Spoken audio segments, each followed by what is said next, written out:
بعد میں یہی ٹیکنیک یونان اور مصر میں بھی دیواروں پر نقاشی کر کے تاریخ مرتب کرنے کے لیے استعمال کی گئی۔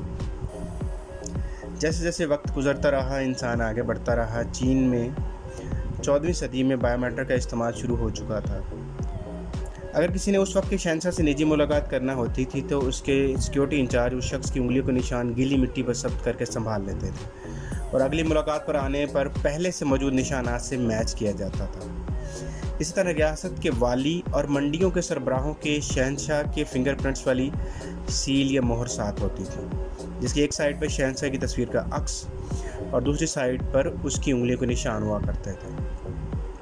کچھ عرصہ بادشاہ کی فنگر پرنٹس والی تصاویر بطور کرنسی بھی استعمال ہوتی رہی ہے۔ چین میں ہی والدین اپنے بچوں کے ہاتھوں اور پاؤں کے نشان ان کی انفرادی پہچان کے لیے بھی استعمال کرتے تھے۔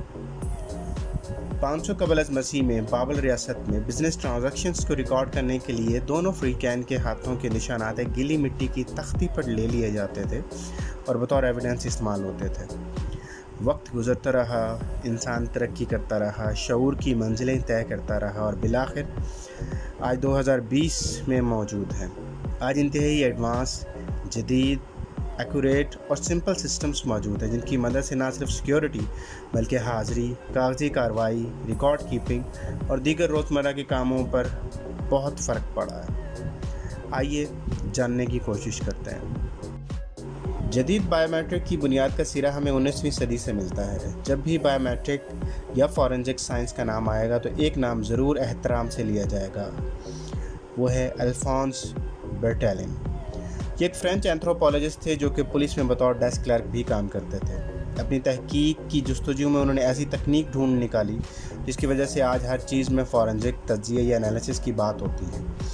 انہوں نے جسمانی خطوط، بناوٹ، ہائٹ، ویٹ، جسم پہ تل، زخم، پیدائشی نشانات، ان سب کا ریکارڈ بنانا شروع کیا اور تمام مجرم جو اس وقت پولیس کی حراست میں تھے ان سب کا ایک ڈیٹا بینک بنانا شروع کر دیا، جس نے اس وقت کے پولیس کے کام کرنے اور تفتیش کا انداز بدل کر رکھ دیا۔ ان کے اس کام کو بیٹلنوج کے نام سے باقاعدہ پڑھانے جانے لگا اور اس تکنیک کا نام بھی شروع میں بیٹلنوجی ہی قرار پایا۔ الفونس برٹیلن کے بعد چارلز ڈارون کے بھتیجے سر فرانسس گیلٹن کا نام ان کی تحقیق کی وجہ سے جانا جاتا ہے۔ انہوں نے دعویٰ کیا کہ کسی بھی انسان کی انگلی کے نشانات دوسرے انسان سے نہیں ملتے۔ انہوں نے فنگر پرنٹس کی کچھ اقسام بھی بتائیں اور ان کے تحقیقی مقالے اس وقت کے جریدوں میں شائع بھی ہوتے رہے۔ ان کی تحقیق پر ایک پورا سسٹم بنایا گیا جسے گیلٹن سسٹم کہا جانے لگا۔ اس کے ذریعے کرمنلز کا ریکارڈ مرتب ہونے لگا اور دیگر دفاتر اور شعبوں میں بھی اس کا استعمال ہونے لگا۔ گیلٹن کے علاوہ ایک طویل فہرست ہے جنہوں نے فنگر پرنٹ اور بایو میٹرک کی ترویج اور ترقی پر بڑا کام کیا۔ 1686 میں اٹلی کے اناٹومی کے پروفیسر مارسیلو میلفیچی نے فنگر پرنٹ اور ان پر الگ الگ پیٹرنز پہ کام کیا۔ 1883 میں برٹیلون سسٹم کو رائج کر دیا گیا۔